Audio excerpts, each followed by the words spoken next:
Hello tout le monde, bienvenue dans l'émission Une heure d'échange avec Plume Rose.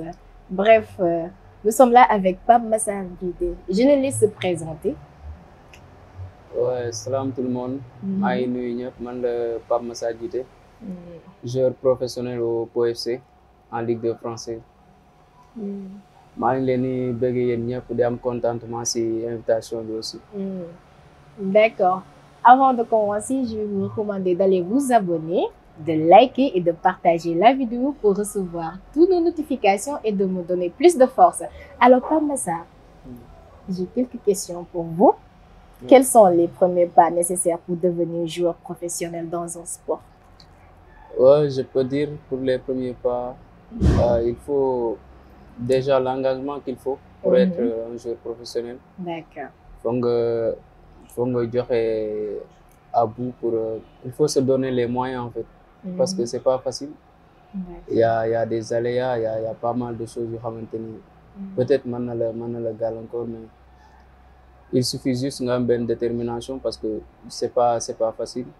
Il faut se donner les moyens pour arriver à bout en fait. D'accord. Ouais. Alors, quelles compétences sont nécessaires pour réussir en tant que joueur professionnel, je pense? Ouais, pour réussir en tant que joueur professionnel, je peux dire il faut nga am benn hygiène de vie. D'accord. Nga étaler ko sa bopp en fait. Il faut que nga pare aussi mentalement tamit parce que c'est important parce que football il y a des hauts, il y a des bas, am na moment yoo xamante ni mën na nekk ay moments de doute te si tu te laisses faire après mën nga pencher aussi beneen côté bi et mën na endommager sa carrière aussi. D'accord. Faut nga am hygiène de vie, être compétent, sérieux ci li ngay def, les entraînements et tout. Après yàlla mën na la suturaal en fait. D'accord. Revenons un peu sur vos débuts. Fan nga débuté ici au Sénégal? Ouais, c'est mon début. Moi, j'ai fait mes débuts au Caire Foot en fait. Foofu laa débuté. Après, j'ai fait une année là-bas. Après, me rejoindre Académie CNEPS Excellence Vitesse. Voilà continuer sama formation. Depuis junior bi. Ba équipe première bi. Duré naa fa un certain moment avant may dem sélection ak voyage bi aussi. D'accord. Comment peut-on se faire remarquer par les recruteurs et les équipes professionnelles aussi? Ouais, pour se faire remarquer, peut-être, comme man fi ma jaar souvent, c'est des tests qu'on fait ici en fait. Recruteurs yi ñoom c'est eux qui font les déplacements. D'accord. Dañu ñëw Sénégal bu fekkee ñoom dañu am ay collaboration ak club yi fii. Après ñoom dañuy ñëw souvent période de préparation saison bi et tout di def ay tests. Si loolu souvent si leen di jaaree ñoom di def ay repérage du joueur. buñ gisee ñun soxla wala ñu intéressé soit ñoom mën na leen a proposer defal leen test wala soit invitation et tout. Déjà man c'est pas mon cas en fait parce que sama contrat je l'ai eu ici en fait. Ici au Sénégal? Waaw, avant de dem di def ay tests yooyu. D'accord. Ok. Quel est le rôle des agents sportifs dans la carrière d'un joueur professionnel? Ouais, agent yi je peux dire que ils jouent un rôle important en fait. D'accord. Parce que peut-être ñoom ñooy côtoyer club bi carrément, que ça soit le coach wala le directeur sportif. Et pour yow pour nga jouer wala nga imposer aussi équipe bi c'est important ñoom seen rôle. Parce que ñoom souvent ñooy acculer, ñooy mettre la pression si coach bi peut-être wala directeur sportif bi. D'accord. Mooy loolu après yow nag après tu te donnes les moyens en fait quand tu mérites de jouer. Après ñoom au moins bu ñuy wax ak coach wala genre dinañ am fuñ basé wu, dinañ am dara luñ téye en fait. Critères yi ñu jël en fait. waaw dinañ am luñ téye pour wane ni sama joueur temps dafa war a jouer et tout. D'accord. Et si les bons démarches en fait. D'accord. Parce que il faut chercher les bons démarches. ñoom club yi proposition yi et tout parce que mën nañ la proposer benn équipe. mais fekkee c'est pas la bonne point de chute bi. après mën na la gàllankoor en fait. Parce que des fois c'est des choix, quand on fait les mauvais choix joueur mën nga traîner en fait. D'accord. Alors la position de vos parents au début, ils étaient d'accord? Ouais, mes parents sont ñoom dañoo mës a d'accord en fait mësuñu ma bañal football bi. Malgré que dañoo bëggoon may jàng vu que c'est des parents intellectuels. Mais comme li ñuy wax rek des fois nit ki li mu bëgg da nga ko si jéem a pousser ñaanal ko si aussi. mais ñoom xam nañ dès le début que man j'aimais le football. moo tax amul benn yoon bu ma ci recalé. wala ma am ci xëccoo ak ñoom. tout le temps damay diisoo ak ñoom wax lii laa bëgg. après ñu ne waaw ça va ñu ñaanal ma ci. D'accord. Donc, si je comprends bien, vous avez laissé les études pour votre passion. Oui, exactement, parce que dama doon daw souvent dama doon daw trop même. waaye dañ daan ma tooyee sax naa ma moodu école bi. D'accord. waaye mais malgré ça mais rëccu ma ko en fait. parce que j'aimais bien le football. Gars, j'étais pas nul à l'école parce que j'avais toujours la moyenne. Mais il y avait le foot en avant en fait.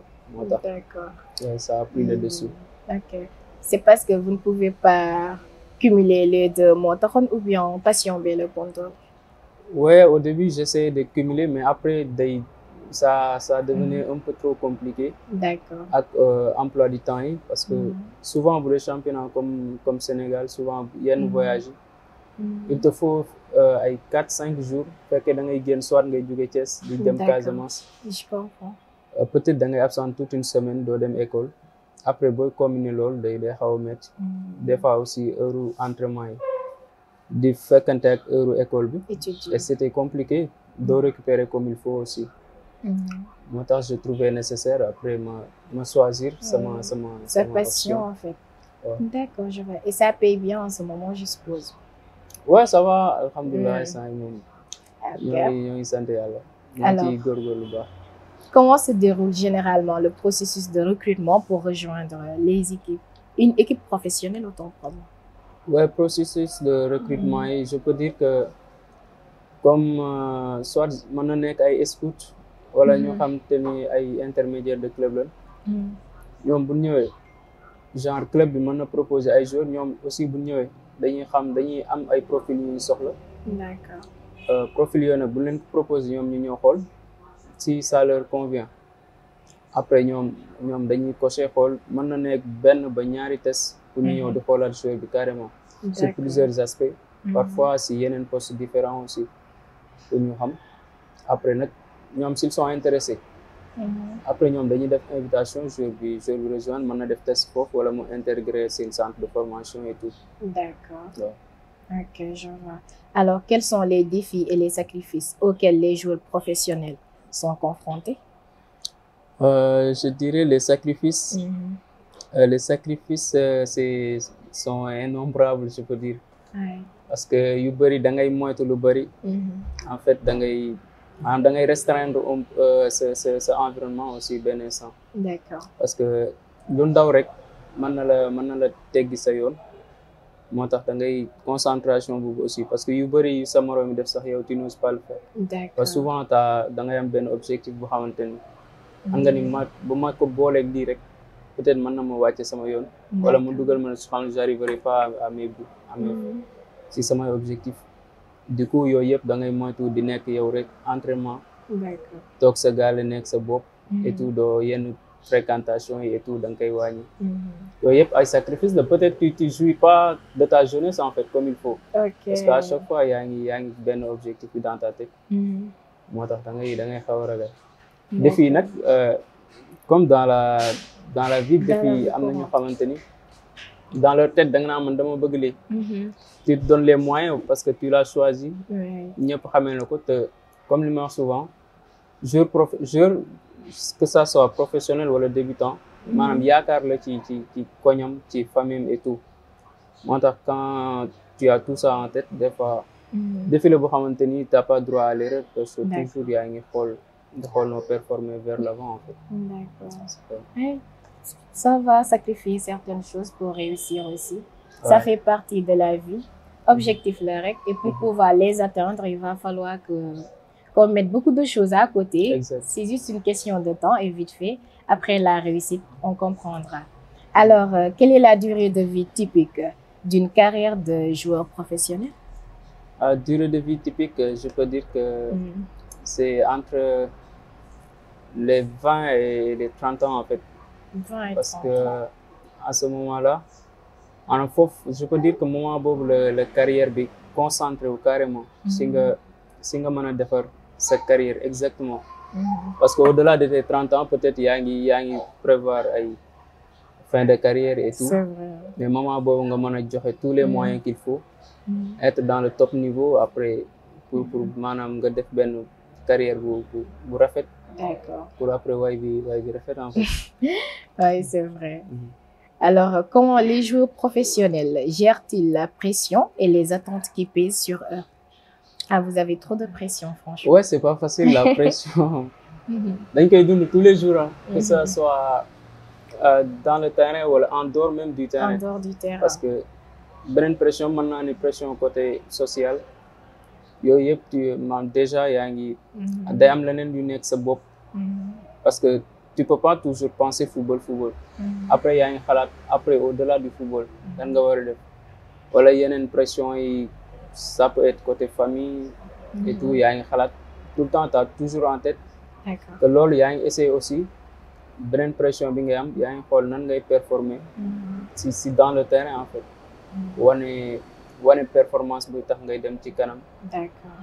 yooyu yëpp sacerdoce boobu yëpp nga communiquer ko boole c'est pas facile. C'est pas facile. Parce que yaa ngi essayer def performance fii. D'accord. Essayer jéem a régulariser bi yeneen aspect yi. Mais sant yàlla ñoo ngi gérer. Yéen a ngi gérer avec le mental en fait. Ah, parce que toujours mon mental. Mental. Ouais. Ok. Quels sont les avantages et les inconvénients d'une carrière de joueur professionnel? Un joueur professionnel, je peux dire, am na ay quelques privilèges en fait. Déjà, il est aimé souvent parce que am na nooy mel si kaw nit ñi si bëtu nit ñi. am nit ñi dañuy am cofeel si yow. am na fuñ lay teg. Et tout yooyu yëpp. C'est pas parce que dafa am noo mel nu ñeneen ñi melul et tout. Mais soit nit ñi peut-être am nañ cofeel wala loo leen woon lu tax ñu bëgg la si loolu yooyu yëpp mais inconvénients yi peut-être y en a certains qui en abusent en fait. Peut-être am na ñoo xamante ni bu leen nit ñi jubsee et tout mën na dem ba créer benn fierté bi si ñoom wala ils penseront qu'ils sont au-dessus des gens et yooyu moom dalay mën na la teggi sa yoon tamit. La modestie avant tout. La modestie avant tout en fait. Oui, c'est ça. Exact. Alors, quelles sont les options de reconversion pour les joueurs professionnels après leur carrière sportive? Des options, il y en a diverses en fait. Parce que am na ñoo xamante ni c'est une option peut-être après seen reconversion c'est pour les postes d'entraîneur. am na ñoo xam dañuy sortir carrément ci football bi. D'accord. dem créer yeneen business wala yeneen entreprise et tout. Bari na en fait am na ñoo xam moom ils préfèrent rester dans le football dans l'enceinte du football. ñeneen ñi vaquer à d'autres occupations mais loolu bari na daal en fait. D'accord. Alors, aimeriez-vous porter le maillot du Sénégal? Ouais, j'aime bien le porter en fait pour l'équipe nationale en fait. Vu que je l'ai déjà porté équipe nationale. Alors comme rêve joueur yëpp la. Képp kuy sénégalais en fait bëgg nga porter ma équipe du Sénégal am fierté représenter ce pays. waaw participer si développement football Sénégal nga impacté ci en fait. xam ni ëllëg fu ñuy tudd peut-être yow di nga am benn fierté que ni man j'ai contribué à ça wala. D'accord. ci football Sénégal. C'est une fierté. D'accord, revenons tout ci seen ambiance vestiaire. Vous êtes plutôt dansé ou chanté? Ambiance vestiaire. waaw am na ñu xamante ni. déjà ñoom dañuy calme dans le vestiaire am na ñu xam ne moom dañuy déconner dañuy rouber et tout. si nga bokk wala. waaw si la bokk comme man sama genre peut-être mën nañ ne vestiaire xaw a timide. mais des fois gars yi comme sama grand Henri mën na ñëw. yëngal ma et tout. ka foree tooñ ma. et yooyu yëpp da ciy baax quoi. ak sama yeneen copains yi ñoom Massamba Ndiaye. yooyu yëpp am na ci solo en fait mais man de nature dama timide. dama créer kii. timide boobu laa mënut a gëm man. mais nga xaawul on passe. donc plat national suppu kanja ou domoda? Je dirais domoda. J'aime pas le suppu kanja. Pour une fois. góor bu nangoo lekk domoda. Et pourquoi? Ouais, c'est la meilleure. C'est la meilleure. Ouais. d'accord jël leen exemple ci moom pour les hommes qui disent souvent que duma lekk domoda dafa neex de leen ko lekk daa baax. Ouais, c'est la meilleure. d'accord ban conseil ngay lancer ces jeunes frères yi nekk ci club yi en ce moment yoo xam ne dañoo bëgg a percer atteindre niveau bi nga nekk pour l'instant. waaw ma leen di wax pour ñu gën a concentré wu rek. xam ne commencé guñ dara en fait même ñun ñii sax commencé guñ dara. waxuma la ak ni fi parce que souvent y en a qui font l'erreur que ñoom dans leur tête ils sont déjà arrivés en fait. D'accord. Déjà da nga leen gis ni ils se comportent comme des professionnels te gars sauté buñ sax benn impact kii voilà.